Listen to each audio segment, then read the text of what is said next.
This is a video of the kitchen floor that's been going through the installation process in our house for, for 3-4 months. It's very difficult to ignore the difference between a tile that's been properly installed and a tile that was installed incorrectly. You can see the stark difference between a tile that was soaked and then sealed and then installed, and then a tile that was just installed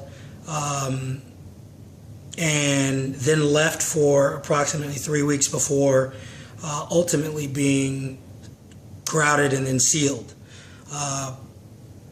But as I was coming through and looking at the tile, I sort of noticed that there's a looseness in tile, this tile in particular. So you may hear some of the movement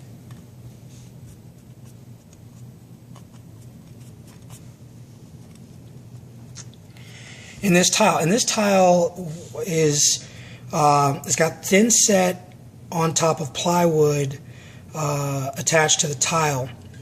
And with the movement, I wanted to see what the tile we're doing. You can see that the tile very easily comes up after the installation. Let's see here. But you can see that the tile just comes right up. It's hard to do this with one hand, but that tile has thin set on the back of it and thin set on top of plywood. This tile just comes right up. It just came right up after being sealed. Now, the entire floor was installed this way. That is going to happen in a pretty short period of time with all this tile. So you have a brand new tile that's got thin set on the back and then plywood. The whole floor is done this way. And then I noticed,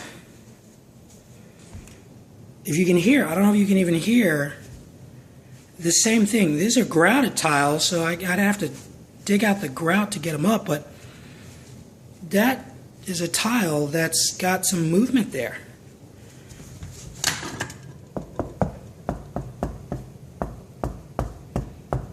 This tile